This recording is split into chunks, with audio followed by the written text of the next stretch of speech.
AIMIM प्रमुख असदुद्दीन ओवैसी महाराष्ट्र के भिवंडी में हुए एक कार्यक्रम में शामिल हुए, जहां उन्होंने आरोप लगाया कि मुस्लिम समुदाय के खिलाफ ऐलान जंग कर दिया गया है।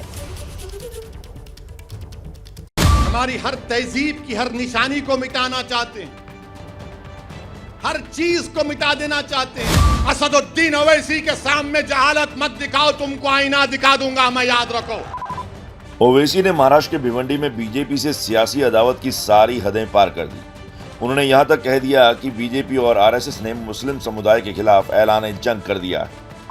मुल्क की हालात आपको ये बता रहे हैं कि नफरत और बीजेपी और संघ परिवार मिलकर भारत के मुसलमानों के खिलाफ एक ऐलान जंग कर चुके हैं। ओवैसी यही नहीं रुके, भीड़ की नब्ज टटोलते हुए उन्होंने हर उस मुद्दे पर लोगों को भड़काने की कोशिश की जो मुसलमानों के दिलों के बेहद करीब है। आपकी खामोशी मुझे शिकवा इन तमाम पार्टी से नहीं है, मैं आपसे शिकायत कर रहा हूं। मैं आपके सामने अपना दर्द बयान कर रहा हूं। मैं अपनों के दरमियान में खड़े होकर आपसे भीख मांग रहा हूं। मुझे उनसे उम्मीद नहीं है, मुझे आपसे उम्मीद है। ओवैसी ने अयोध्या के गड़े मुद्दे को भी हवा दी। इतना ही नहीं, ज्ञानवापी, मथुरा और लखनऊ की टीले वाली मस्जिद के बहाने बीजेपी पर जमकर प्रहार किया।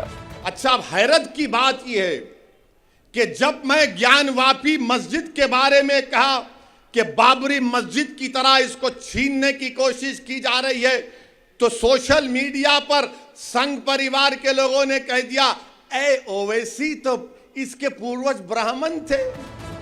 इसके साथ ही उन्होंने महाराष्ट्र की उद्धव सरकार को भी निशाने पर लिया और मुसलमानों से सियासी ताकत को मजबूत करने की अपील की, ताकि सरकारें उनकी बात को तरजीह दें।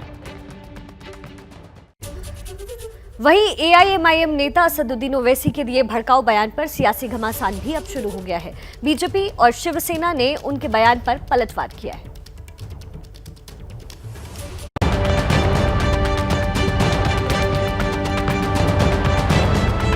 ओवैसी के बयान से तिलमिलाई शिवसेना ने बिना वक्त गंवाए उनके खिलाफ मोर्चा खोल दिया है। जहां जहां भारतीय जनता पार्टी को उनकी जरूरत पड़ती है, वहां ओवैसी चले जाते हैं। बीजेपी ने भी ओवैसी के आक्रमण पर पलटवार करने में देरी नहीं लगाई।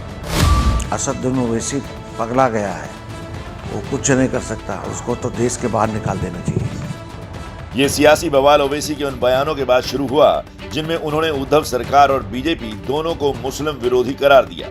जब ये बातें हो रही हैं तो क्या कांग्रेस कुछ बोलती, क्या राष्ट्रवादी कुछ बोलती है, क्या शिवसेना कुछ बोलती है, क्या समाजवादी कुछ बोलती है, क्या आम आदमी पार्टी कुछ बोलती है? कोई अपने आप को सेकुलर पार्टी बोलने वाले कुछ नहीं बोलेंगे। इसी बयान पर देश की सियासत गर्मा गई और ओवैसी पर चौतरफा हमला शुरू हो गया।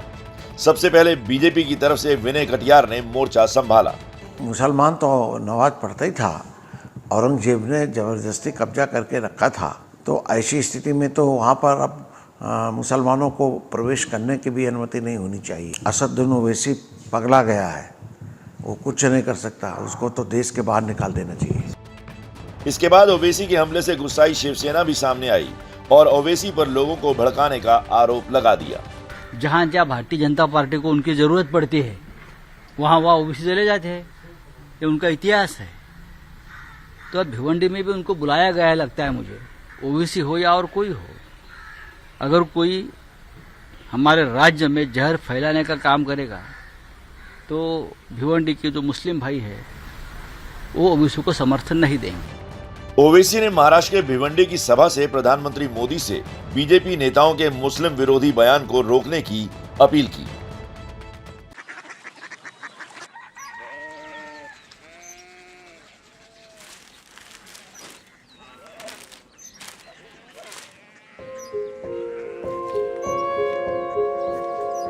बाबा बाबा कोरिया सिटी জানি না।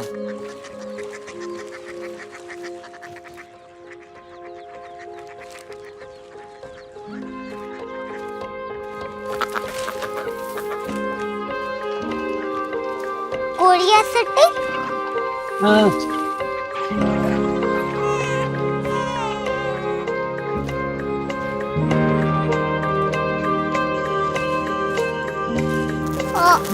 क्यूरियोसिटी कहाँ पे है?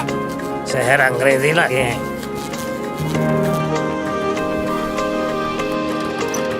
क्यूरियोसिटी।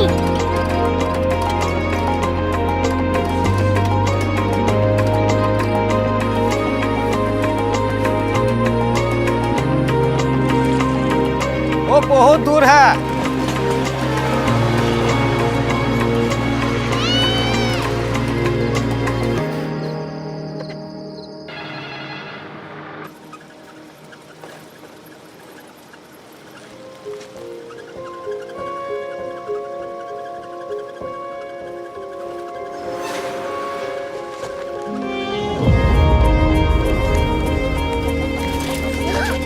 क्यूरियोसिटी।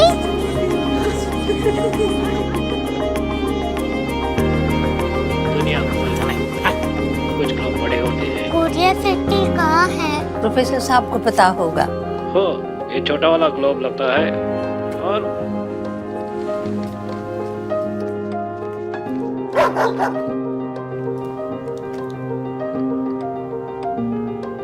पता नहीं, मेरी बेटी से जाके मिल लो, शायद उसे मालूम हो।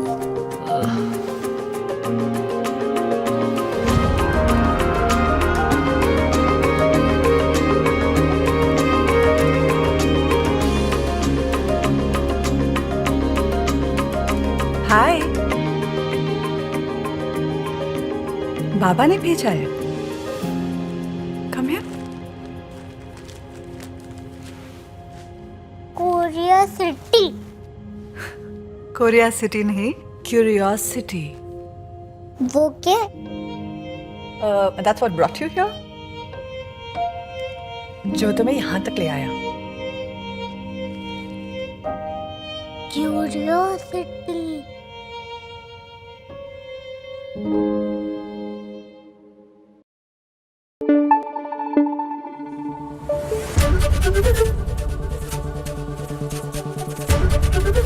एबीपी न्यूज आपको रखे आगे।